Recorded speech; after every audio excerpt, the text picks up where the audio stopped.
സ്കൂളിൽ +2 വിദ്യാർത്ഥിയെ മർദ്ദിച്ച അധ്യാപകനെതിരെ പോലീസ് കേസെടുത്തു. അഞ്ചാലമൂട് GHSലെ കായിക അധ്യാപകൻ റാഫിക്കെതിരെയാണ് കേസെടുത്തത്. ഇരുമ്പ് താക്കോൽ ഉപയോഗിച്ച് വിദ്യാർത്ഥിയുടെ മൂക്കിലും തലയിലും ഇടിച്ച് പരിക്കേൽപ്പിച്ച റാഫിയെ സ്കൂളിൽ നിന്ന് സസ്പെൻഡ് ചെയ്തു.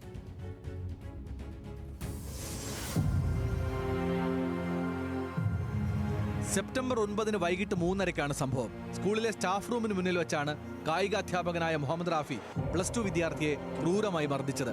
ഇന്റർവെൽ സമയത്ത് ഇരുവരും തമ്മിലുണ്ടായ വാക്ക് തർക്കത്തിന് പിന്നാലെ ഹയർ സെക്കൻഡറി വിഭാഗത്തിലെത്തി 16-കാരനെ കയ്യിലുണ്ടായിരുന്ന താക്കോൽ ഉപയോഗിച്ച് മർദ്ദിക്കുകയായിരുന്നു. മർദ്ദനത്തിൽ വിദ്യാർത്ഥിയുടെ മൂക്കിനും നെറ്റിക്കും പരിക്കേറ്റിട്ടുണ്ട്. അഞ്ചാലമൂട് പോലീസ് റാഫിക്കെതിരെ കേസെടുത്തതിനു പിന്നാലെ അന്വേഷണ വിധേയമായി സസ്പെൻഡ് ചെയ്തു. ഇതിലെ ഡിസിപ്ലിനൊക്കെ നോക്കുന്ന സ്പോർട്സിന്റെ അധ്യാപകനാണ്. അധ്യാപനം അടിച്ച് താഴെയിട്ട് കുട്ടികൾ, അധ്യാപനം എണീറ്റ് കുട്ടി അടിച്ചു.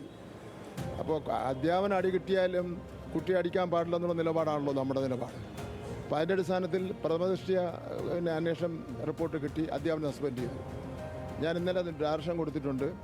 ഇതിൽ ബന്ധപ്പെട്ട വിദ്യാർത്ഥിയെ സസ്പെൻഡ് ചെയ്യാൻ വേണ്ടി പറഞ്ഞിട്ടുണ്ട്. കാരണം ക്യാമ്പസ് എന്ന് പറഞ്ഞാൽ അധ്യാപനം വിദ്യാർത്ഥിയും തമ്മിൽ തല്ലാനുള്ള സ്ഥലമല്ലല്ലോ. അതൊരു കാരണവശാലും അംഗീകരിച്ചു കൊടുക്കുന്നതിന് വേണ്ടി കഴിയും. ആയുധം ഉപയോഗിച്ച് മുറിവേൽപ്പിക്കൽ, അന്യായമായി മർദ്ദിക്കൽ, ജുവനൈൽ ജസ്റ്റിസ് ആക്ട് ഉൾപ്പെടെ ചുമത്തിയാണ് കേസ്. വേഗത്തിൽ നടന്നുപോകാൻ പറഞ്ഞപ്പോൾ കുട്ടി അനുസരിക്കാത്തതാണ് മർദ്ദനത്തിന് കാരണമെന്ന് FIR-ൽ പറയുന്നു. ന്യൂറോ സംബന്ധമായ വിദഗ്ധ പരിശോധനയ്ക്ക് വിദ്യാർത്ഥിയെ വിധേയനാക്കും. ശിശുക്ഷേമ സമിതിയും റിപ്പോർട്ട് കൈമാറിയിട്ടുണ്ട്.